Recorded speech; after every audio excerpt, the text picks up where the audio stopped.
आता ही तुरीची डाळ मी कुकरच्या डब्यात घेतलेली आहे। ही डाळ स्वच्छ पाण्याने 2 ते 3 वेळा धुवून घेतलेली आहे।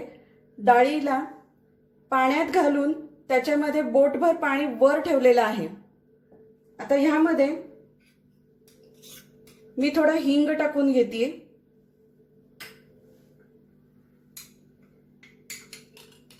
एक चमचा हळद,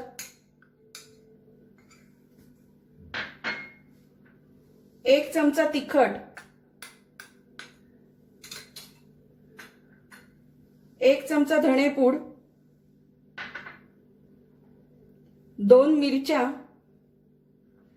आणि एक बारीक चिरलेला कांदा।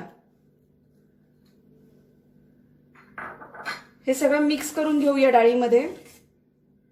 डाळ शिजून निघाली की मग आपण पुढे कसं बनवायचं आंबट वरण ते बघूया।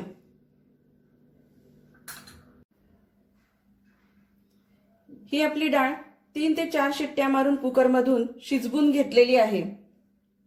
आता ही आपण आधी घोटून घेऊया।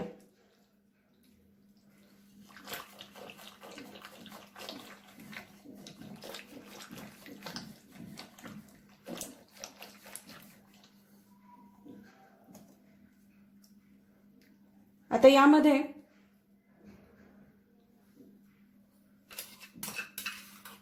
चवीनुसार मीठ,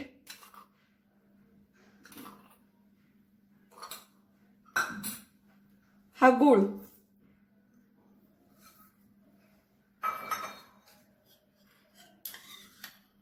आणि 1-2 चमचे मी चिंचेचा कोळ टाकून घेतलाय। थोडंसं पाणी टाकते आणि पुन्हा हे घोटून घेऊया।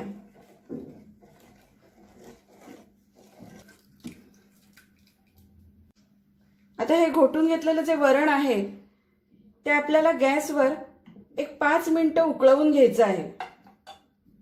आता ही डाळ आपण गॅसवर ठेवलेली आहे उकळवायला। फोडणीची तयारी करूया।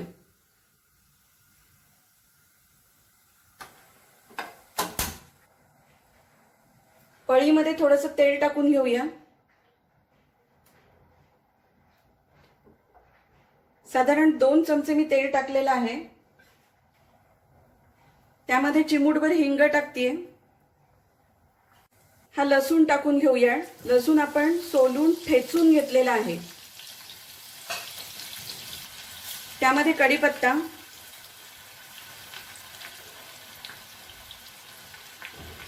एक चमचा मोहरी,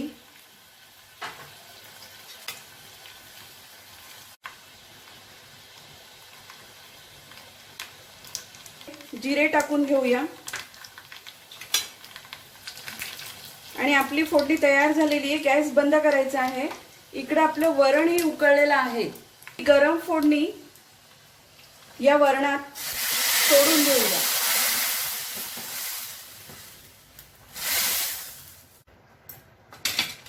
आणि त्यावर झाकण ठेवून घेऊया। फोडणी दिल्यानंतर मी लगेचच झाकण ठेवून घेतलेलं आहे जेणेकरून फोडणीचा वास जाऊ नये म्हणून।